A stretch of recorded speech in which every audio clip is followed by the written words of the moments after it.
Hello! So today is the first in a series I'm going to be doing through the month of May.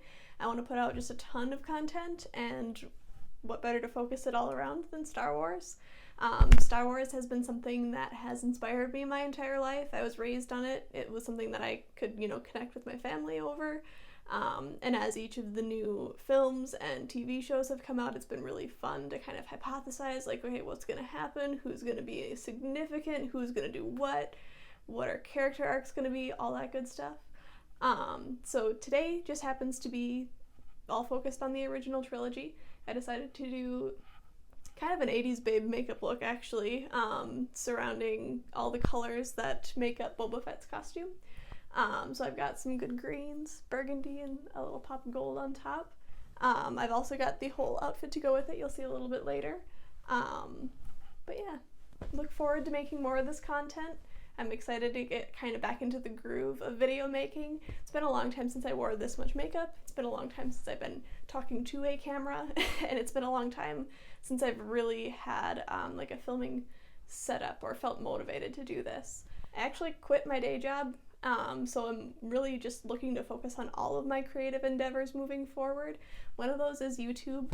I know it's not really going to be the moneymaker until, I find a lot of subscribers and people are liking the content and I can get monetized and all that good stuff. So if you like this sort of content and, that kind of nerdy girl, geek, alternative aesthetic is your jam too, throw down a like or 2 or 3. Look at my other videos. The ones in the past I feel like I'm kind of awkward in because I was young and not comfortable in front of the camera and too focused on being a perfectionist. I'm trying to get over that. So moving forward, wish me luck and I hope you enjoy this look. So for face, I'm just going to go with kind of what I fall back on everyday use anyway. I love the, Urban Decay Naked Skin Concealer. I'm actually using, I think, the lightest one they sell. It's just called Fair. It's a neutral fair, or very, very pale color. I use this to cover any significant blemishes, and then I just usually go over my face with either a translucent or sometimes tinted powder. I think today, for sake of endgame, when we're all wrapped photos and reveals, I'll do an actual powder foundation just so I have a little bit more coverage. But otherwise I usually just focus on really blending this out nicely and then setting it with a translucent powder.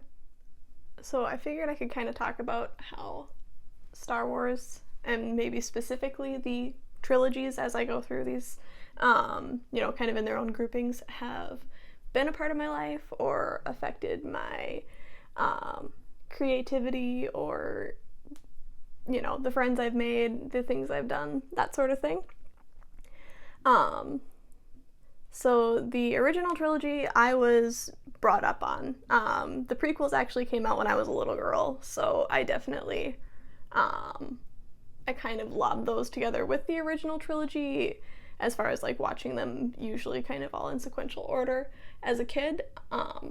I don't have a ton of memory of only knowing the, original series, basically.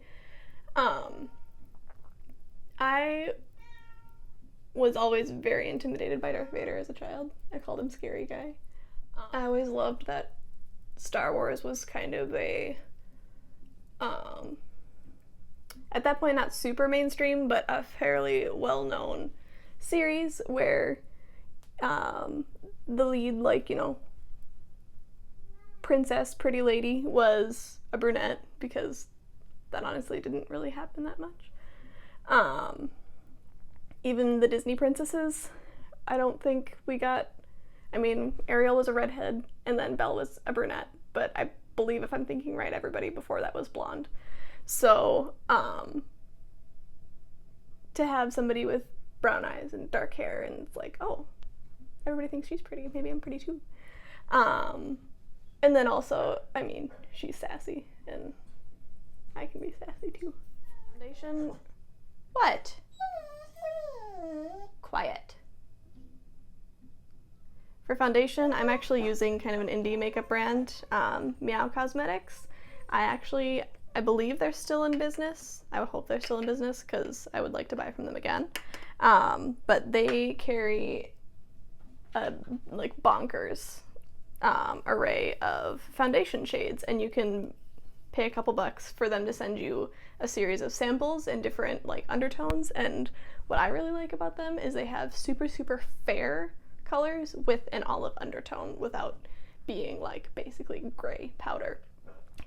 Since I am so fair, but I don't really have, like, I kind of lean on the yellow side, but I am so fair that usually if I go for a really warm foundation, it looks like a mask. And actually same with usually a more pink foundation, same sort of deal.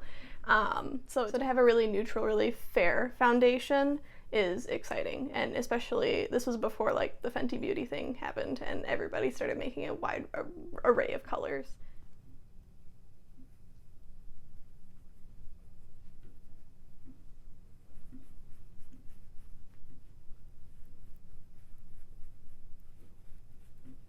For the highlighter, I'm using Space Case. This is a cute little thing that my sister got me. I'm actually not certain. I think she got it from maybe Ulta?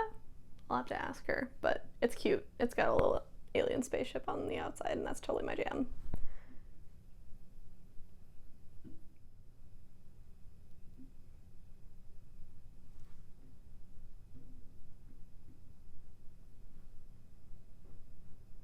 For bronzer, I'm using Wet n Wild Color Icon.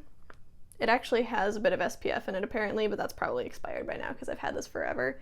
You can see it's well loved, and it's inevitably I will break the lids off of these things, and this is one of the few products I've hit pan on because it holds up really well, and it's a lot for your money, really.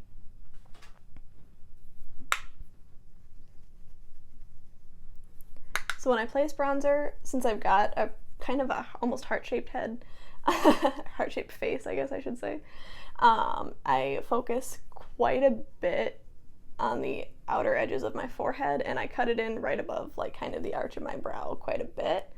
I like to put some under my chin because I have a pretty long chin as well, and then I kind of carry that down under, just under my jawline to cut that in, and then I pull it down the sides of my neck as well. And I try to kind of blend it to the back as well, because I figure if anybody got a peripheral view, I don't really want a nice little streak of bronzer right behind my ear. And then, of course, cut it in a little bit on the sides. I'm not going to do too much because I do want some blush on the sides as well, and that'll do a lot of contouring for me too, since I am so fair. And then just a little over the nose.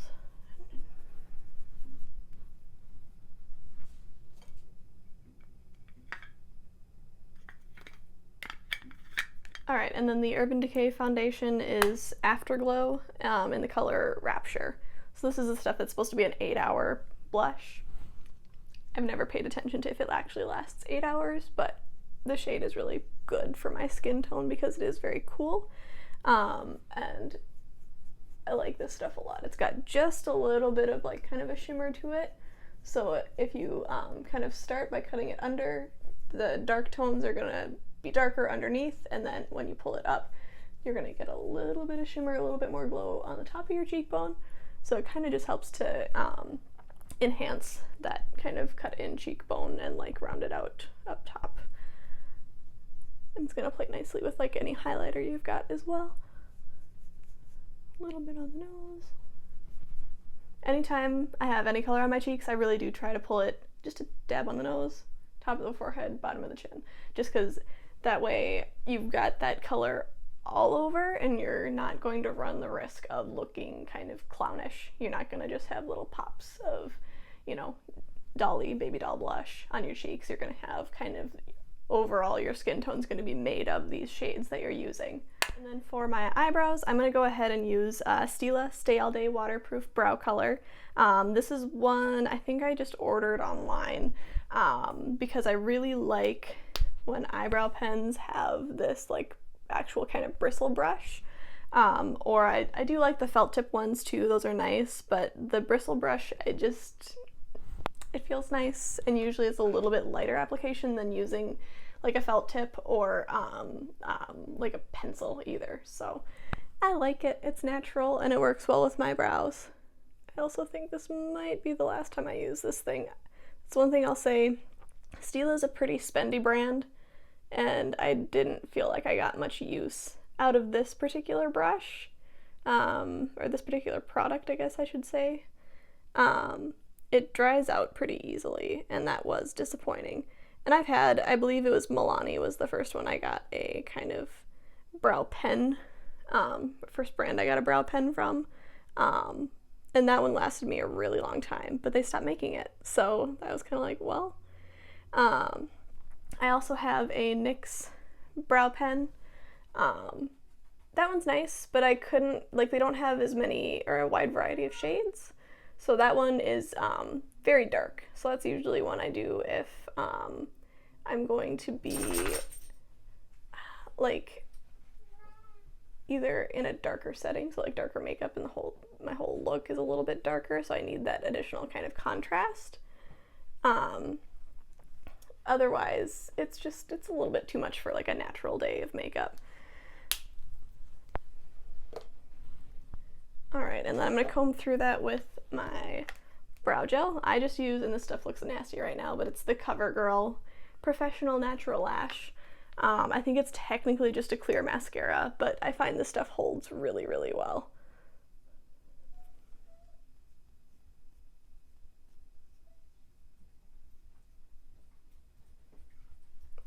I try not to worry too much about my eyebrows. I could spend a lot of time on my eyebrows because I like the effect, the change that they can have on your face and your bone structure. Right now they look like really, really fierce with nothing else on my face, so don't worry. Once that makeup gets on, lipstick is on, it's gonna look lovely.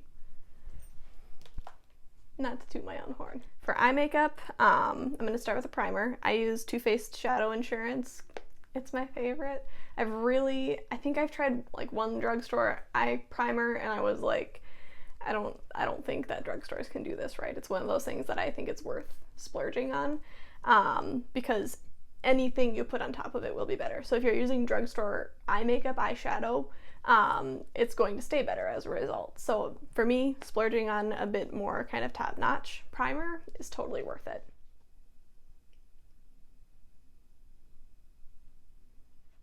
I'd like to know, first off, if you're a fellow lady who was raised on Star Wars, because that was kind of rare in my generation. I had a couple of good friends who were like very familiar with the series, and they were the ones I kind of gravitated toward.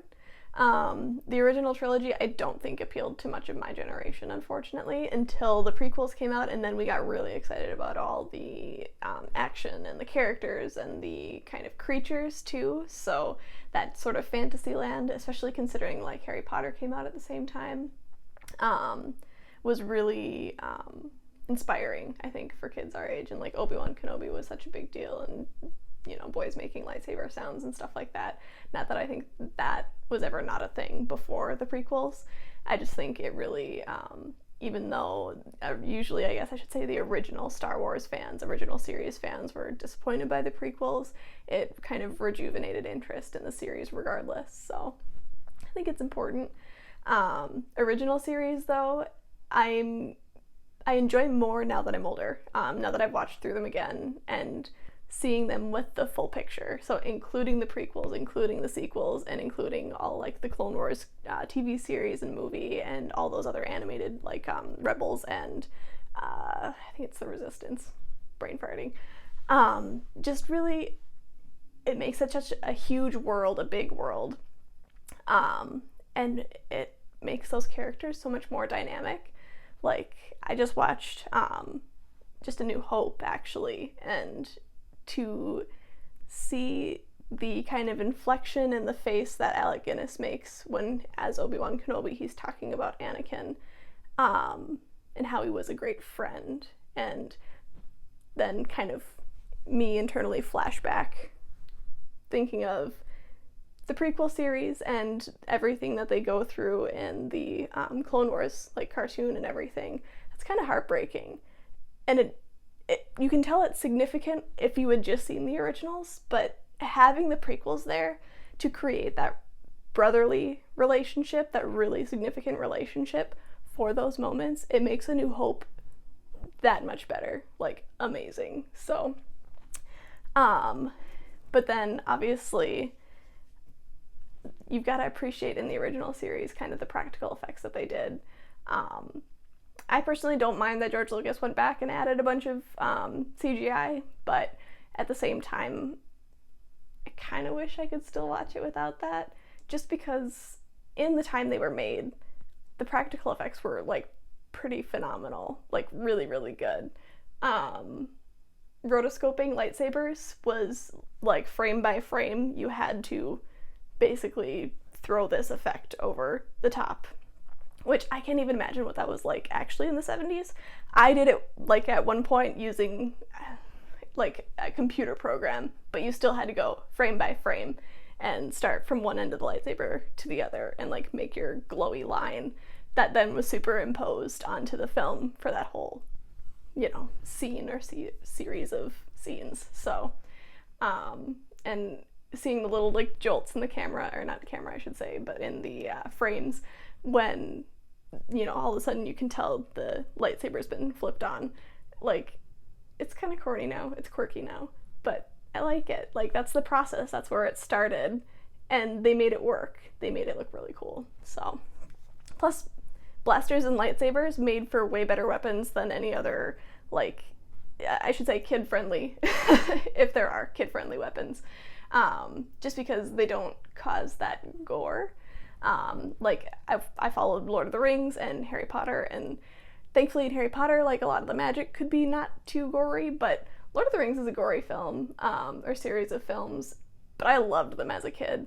That being said, they were really gross and, like, kind of jarring, so to have kind of a more, like, innocent, friendly portrayal of, kind of this wartime where you're getting more of the, emotional significance than necessarily just like shock value of what war or this fight that the rebels are going against is about. I don't know, kind of offers a different or allows you to focus on it more than just it being strictly some crazy war movie, I guess. It is Star Wars after all. So something else I feel like, obviously, as a kid, you see Han and Leia and you're like, oh, that's the romance of the movie, it's great. Growing up, though, and seeing their relationship, it's so much more amusing. As a kid, you're just kind of like, I guess Harrison Ford, he's an old man, I'm not that attracted to him. So then to all of a sudden understand what him being a scoundrel means and that sort of thing, whole new world.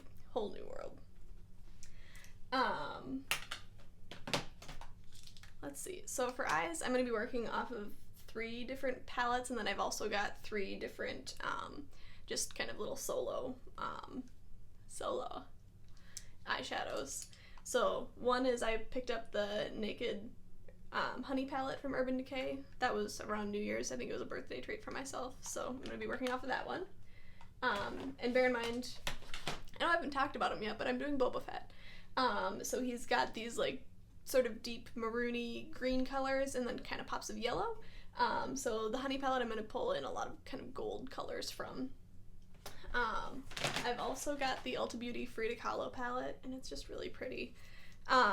This one has some of those pretty colors down here that I can definitely use, so also figured that might be a fun one to pull in. Plus, I just feel like this is a really dynamic palette, just useful in general to have such a wide array of colors. They've got your primary colors and your tertiary and secondary colors, so it's a good, like, basic palette if you like those pops of color and you don't necessarily always want to have just a natural eye look, so good to look into. Also, then when Makeup Geek made its way into Target's aisles, I got really excited. I picked up this quad here, which is, let's see, just a olivey green, and then dark brown, mid-tone brown, and then a creamy color on kind of a pearly color, I guess.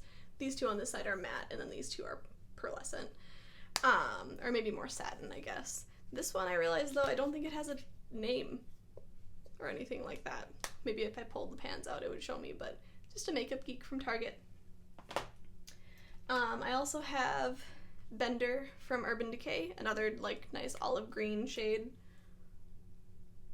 And then I have a Shea Moisture color it's called Elsa. It's just one of their mineral eyeshadows. I don't know if they make these anymore, but when they had their makeup line in Target for a while, I was pretty excited by them, and they went on clearance at one point. So this is just a nice, like, super shimmery light green, kind of a springy green. And then I've also got just a black Sugar Pill shadow in Bulletproof, and this is like a true black. It was, at least when I bought this black, it was very hard to find a true black eyeshadow. So for like doing lash line and that sort of thing, especially if you're not super comfortable with actual like pencil liners or liquid liners, you can fake a bit of a winged eye with just black eyeshadow, or you can kind of mock it out to then follow over with a liquid liner too. So I would say it's worth the splurge as well. Sugar Pill's another one of those that's a little more expensive, but I think it's easier to get your hands on them now. They used to be kind of like a mail order only, and now I believe you can get them in Ulta. So I'd say it's worth the splurge. So what I'm thinking, and we'll see if this happens or not, I think I want kind of like a green and brown upper lid, some pops of the yellow, and probably some of the brighter greens on the lower lid, and then the lip color I've chosen is actually going to be what draws in our kind of maroon shade. It's just a NYX liquid lip. I don't know if this is even really going to reflect a color right now. It is in the shade Madrid.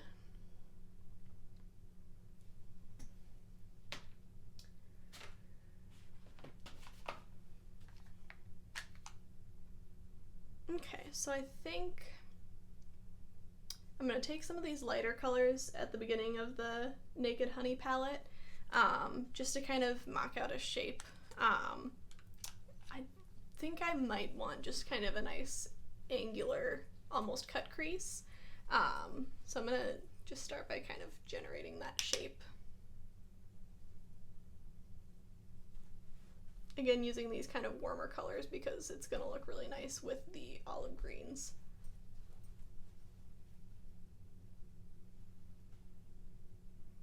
So I feel like Boba Fett is definitely one of the kind of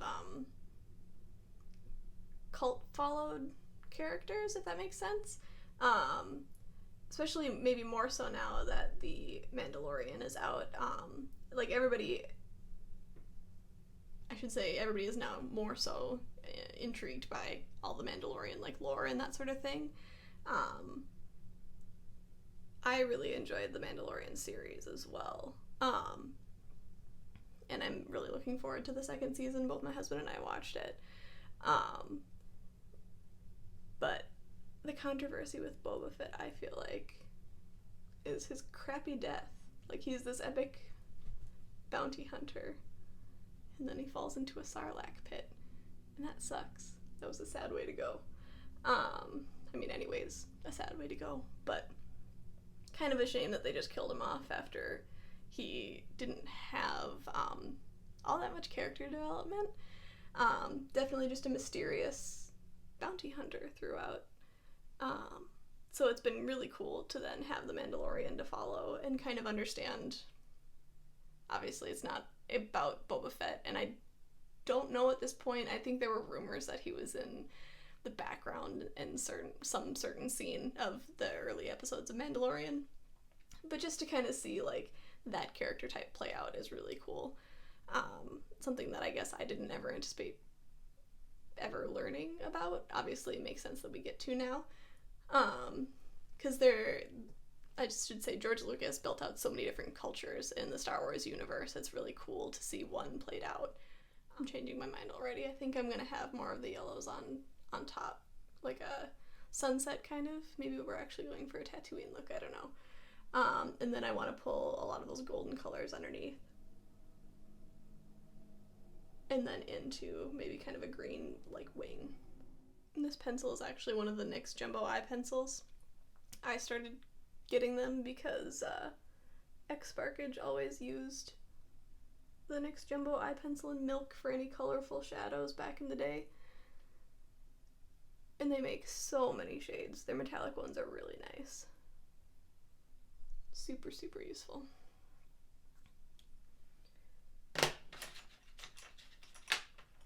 Alright, and I'm going to use a pencil brush here. So now I'm thinking, let's pull some gold on here.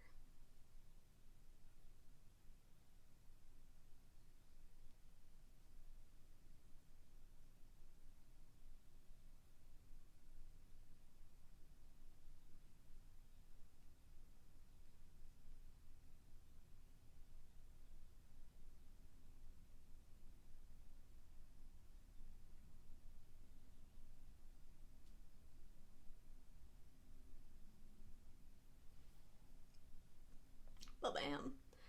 I'm gonna go ahead, cut this in a little bit darker here.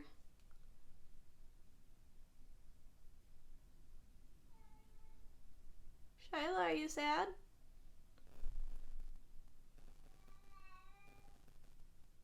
Alright, so I can see the shape that I'm going for coming together here now. I'm gonna try to get it a little bit darker and lift it on this side as well.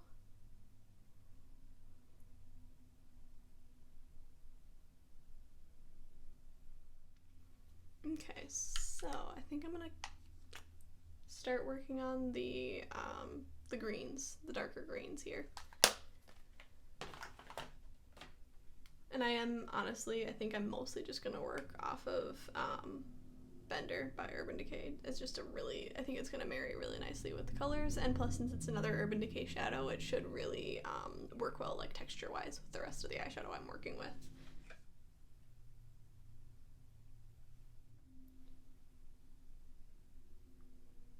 Now if I wanted these colors to be kind of bolder and less kind of murky, I guess. I don't want to call it murky because that's not really what they look like, but if I wanted them to be like really have a lot of bang for their buck, I would put a lighter base underneath, so like actually maybe like NYX the Jumbo Pencil in Milk, it's just a white base. That's really gonna make your core color come through true. Alright, and I'm gonna pop, just to see if it even changes anything, a little bit of the Makeup Geek green on, because I think that one's just a little bit brighter. Probably because it's kind of pearly. There we go. And then I've got this kind of fluffy brush, so I'm going to pull that Shea Moisture green in as well. And knock most of it off. I just want something to kind of carry.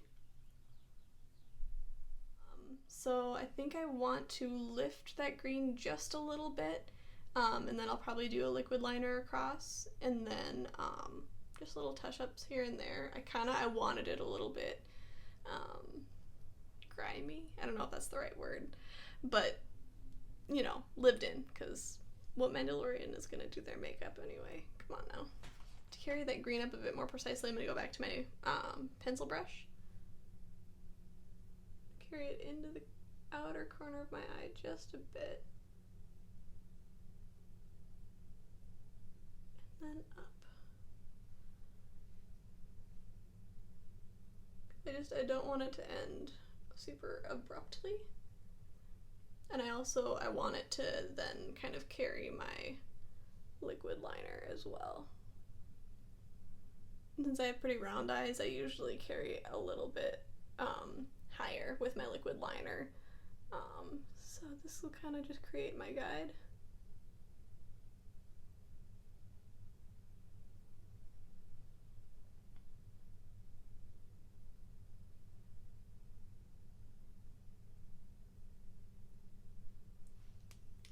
And then that fluffy brush again, just to kind of carry it out on the underside.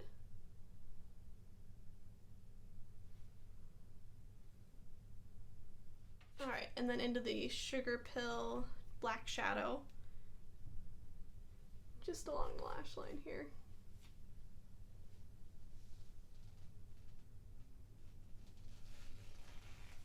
So I'd say if I had to pick a favorite original Trilogy character, I'd have a hard time not picking Yoda, if I'm being totally real, just because I would love to eventually just be a crazy old lady who lives in a hut on a planet that nobody visits ever. So kudos to Yoda for living my dream life. But I feel like you see so much more of Yoda in the prequels that it's kind of hard to give him my vote for this, like, the original series.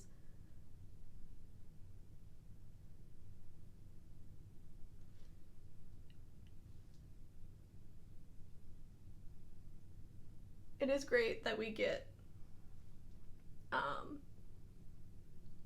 so much of each character in the sequels that came out too from our original series. To have had Han Solo, Leia, and Luke, and even Lando back was just cool. Like, just super, super special. This is very, like, runway eyeshadow. I don't know the last time I did makeup of this nature, if at all. I'm liking it, though. I'm contemplating. I think I need a bit of a brighter color on the inside here. I don't like how, because I like the color carrying into my inner corner and passed onto my, like, the bridge of my nose almost. I just feel like it's a little bit too dark there and it's creating kind of a shadow. So I think I might go for the, like, primary yellow that's in the Frida Kahlo palette here.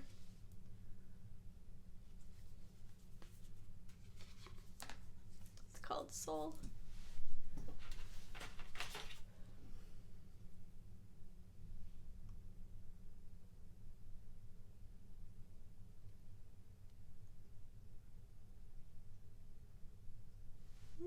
That one's still way too dark.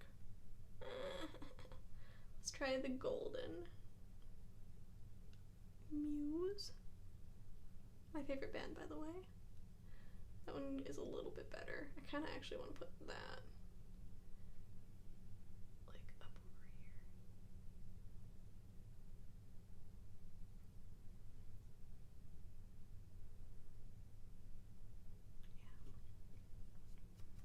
Yeah. Let's see. Let's dust that guy off. Maybe just a nice light shade to buff it back. There we go.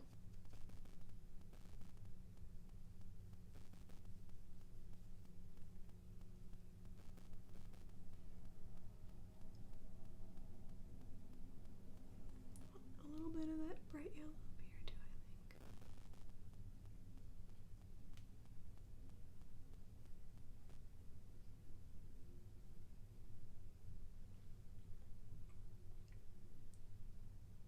Yeah, I like that. Okay. Now we're talking. So next step here. I think I'm gonna throw an actual liquid liner on and mascara, and then I will put the lip on and we will go for, like, the fashion side of this, the whole outfit I've got planned with it, which is just more of these colors, because, you know, follow a theme, right? The liquid liner I'm using is Ultra Black Eye Booster from Physicians Formula.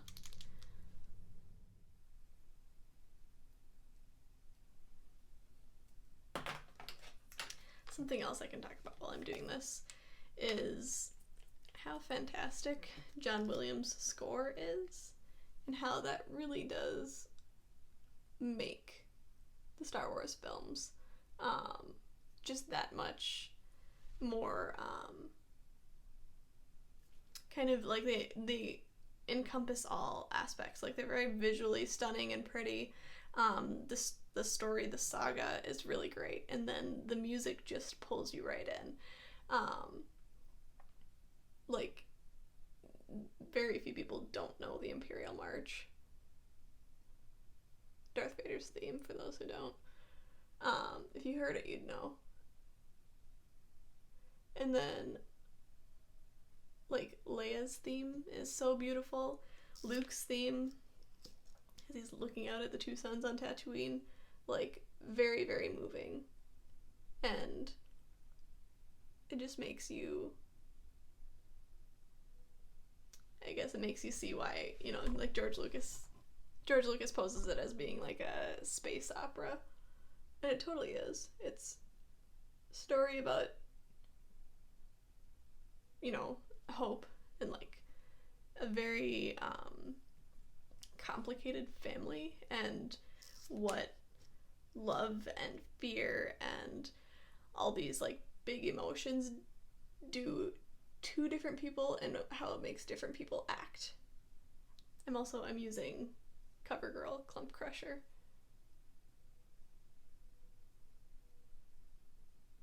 Doing a couple layers. And I believe I just have like very black, just black mascara here. Don't mind my liquid liner. I really honestly kind of struggle with it. Oops. I swear to God, it's inevitable that I do that. Okay, one more pump. It's for an extra coat on the top lashes. Sorry, don't mind my eyeliner because I'm not very good at liquid liner if I'm being totally real. But I wanted that crisp, like true black liner to kind of cut between the yellow and the green. As a Minnesota girl, it's very difficult, even as like a not really much of a sports fan, but it's very difficult to see Packers colors on my eyes right now. So we're gonna add some burgundy so that it, you know, balances out and becomes clear that we're a Mandalorian right now.